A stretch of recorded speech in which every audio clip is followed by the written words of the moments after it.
là.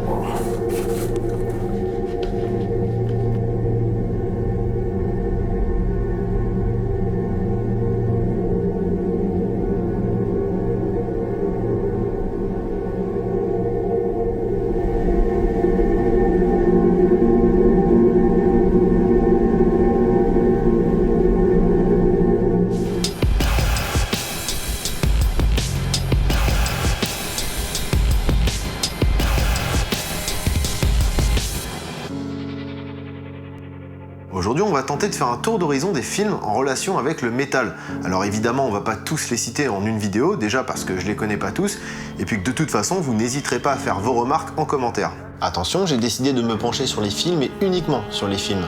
On est donc d'accord sur le fait que Global Metal ou le métal expliqué à ta mère par exemple ne sont pas des œuvres cinématographiques mais des reportages. Ils traitent le sujet de manière informative avec un angle orienté et précis et ce n'est pas du tout ce dont il est question dans mon sujet. Commençons par un incontournable. À la base, Wayne's World est une rubrique à tendance débile et rock'n'roll qui a été diffusée à la fin des années 80 pendant le show de télé américain Saturday Night Live et qui était en quelque sorte l'évolution de la Wayne's Power Minute.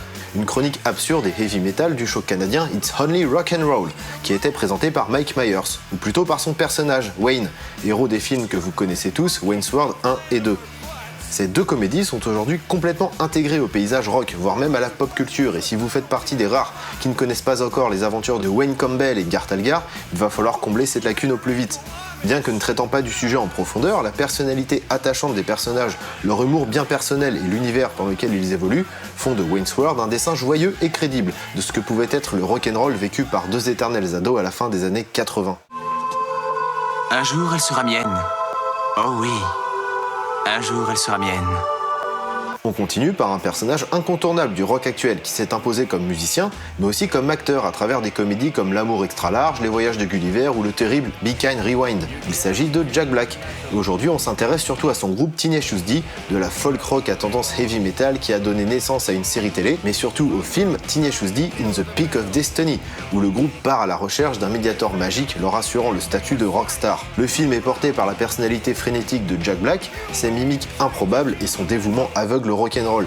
Même chose pour son second film traitant du sujet, Rock Academy, où son personnage se retrouve prof de rock'n'roll dans une prestigieuse école. But the legend of the ranch was way hardcore. Boom! À la fin des années 70, Kiss est au top de ses ventes d'albums. Le groupe va donc en profiter et s'essayer à la bande dessinée en sortant un premier comics chez Marvel. Si cette sortie fut un succès, on ne peut pas en dire autant de leur film sorti un an après. Kiss contre les fantômes est un nanar absolu, produit à la va-vite, dans lequel le groupe a affaire à un ingénieur fou à l'intérieur d'une fête foraine. Ils sont dotés de super pouvoirs et vont devoir affronter des ninjas, des loups-garous ninjas, Dracula, Frankenstein, ainsi que leurs propres clones, mais jamais de fantômes, non. À regarder bourré avec des potes et encore. En ce qui concerne Kiss, si vous voulez voir une comédie un peu plus sympa, penchez-vous plutôt sur Detroit Rock City, où l'on suit le périple de 4 ados jusqu'à un concert de leur groupe préféré, Kiss évidemment. Et oui, il fut un temps où le cinéma n'avait pas peur d'aller flirter avec le hard rock ou le heavy metal, car quand on y réfléchit bien, aujourd'hui il n'y a que très peu de films qui parlent de la culture métal, et encore moins quand il s'agit de métal extrême. En fait, le film récent qui m'a le plus marqué, c'est Detroit Metal City, sorti en 2008. Le film est inspiré du manga BD et animé du même nom, et je vous le conseille vraiment car cette œuvre est un authentique produit japonais. Déjà, le postulat de base prête à sourire. On suit les déboires d'un petit gars qui quitte sa province natale pour la grande ville et qui va tenter de percer dans le monde de la pop.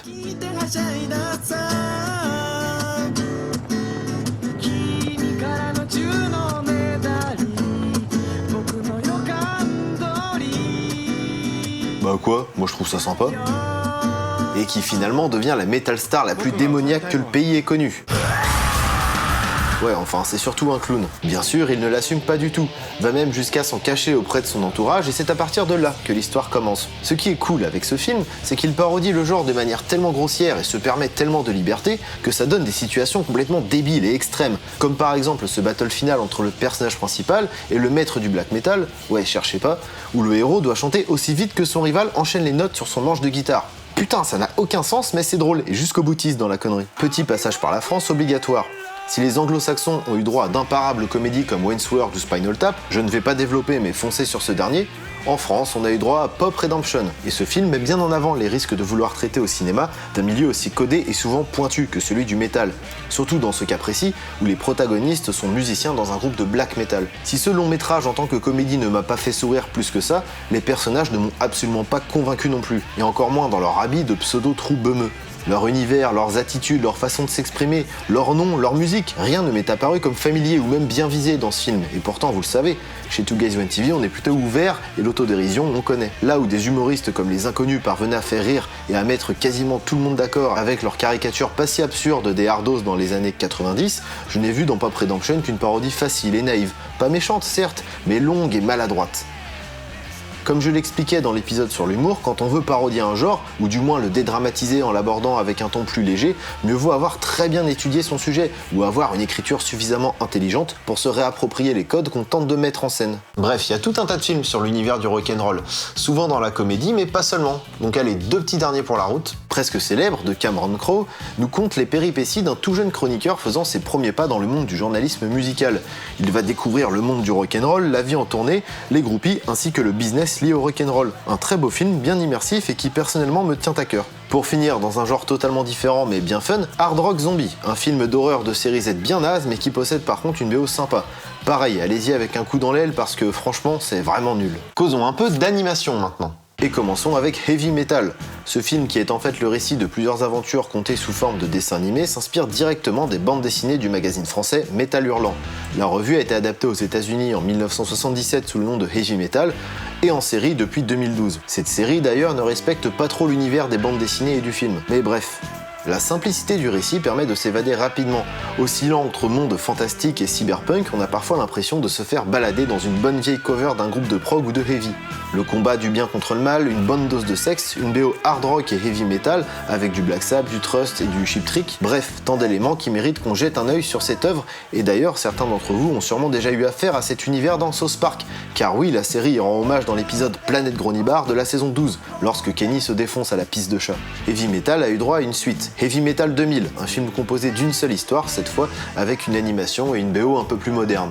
Puisqu'on est dans l'animation, je me dois tout de même de mentionner la série Metalocalypse, mettant en scène les membres décérébrés et capricieux du groupe de death metal virtuel Deathclock, l'une des principales puissances économiques d'un monde postmoderne où la majeure partie de la population est fan du groupe au point de se sacrifier pour eux. Oh, from the Prime Minister of Norway. There are several cases. The finest wine... No! We never drank before a show. Never. I was drinking all day. Me too. Me too. Me too. La série fonctionne plutôt bien grâce à de la violence gratuite et un humour tantôt absurde, tantôt satirique. Les musiques sont toutes composées et enregistrées par l'un des 2 créateurs de la série, Brendan Small, qui a même poussé le vice jusqu'à sortir des albums de son groupe imaginaire. Après, il n'y a pas eu énormément de choses en série. Évidemment, Beavis et Butthead font énormément référence au métal, les 2 protagonistes étant des amateurs du genre. Et puis il y a eu ce pilote vraiment cool de Mr. Pickles. Ça ne traite absolument pas de musique, mais les habillages sonores et visuels de l'épisode sont indéniablement métal, et le parti pris extrême de la série est carrément jouissif. Cet épisode 0 devrait voir sa suite diffusée à la fin de l'année. D'ailleurs, pas mal de séries diffusées par Adult Swim ont de quoi s'attirer un public métal, comme Gorgots of Barbaria par exemple, mais qui malheureusement n'a jamais dépassé le stade de pilote.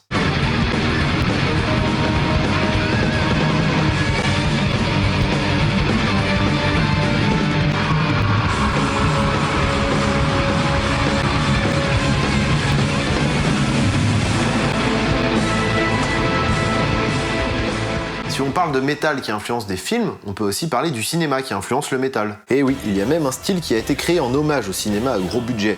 Les déboires orchestraux et extravagants de Luca Turilli avec Rhapsody of Fire et ses side projects ont donné naissance à un sous-genre de métal symphonique baptisé par lui-même le Hollywood Metal. Et il est vrai que la musique du maître italien pourrait sans problème faire penser à la BO métallisée d'un blockbuster fantastique.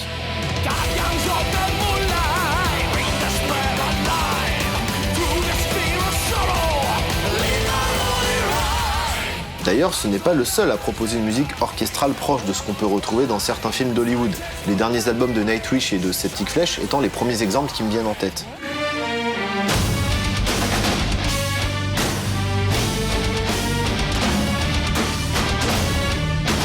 On On en reparlera dans un autre Metal Crypt, mais la littérature SF et fantastique influence bon nombre de genres de métal, et le cinéma lui-même inspiré par ce type d'ouvrage offre donc une bonne réserve d'inspiration. Un des exemples les plus cool qui me viennent sont les excellents norvégiens de Pagan's Mind, à qui on doit non seulement l'une des pochettes les plus laides que l'histoire ait connues, mais aussi 6 albums de power metal progressif basés sur la licence Stargate.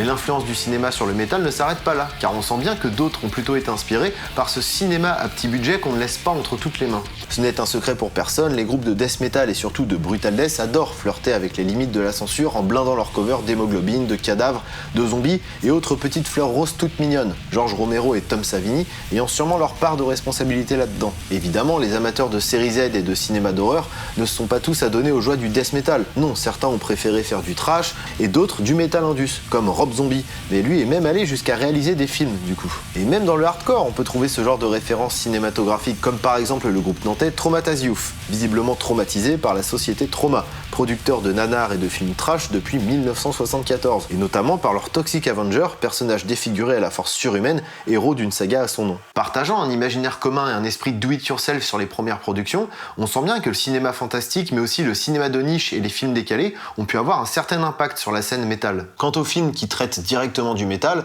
je pense qu'il existe encore plein de trucs à raconter et à mettre en scène. Le sujet n'est encore que très peu exploité pour le moment, donc espérons voir apparaître dans le futur des histoires intéressantes qui ne racontent pas trop de conneries et qui portent un regard sincère et crédible sur la musique du malin.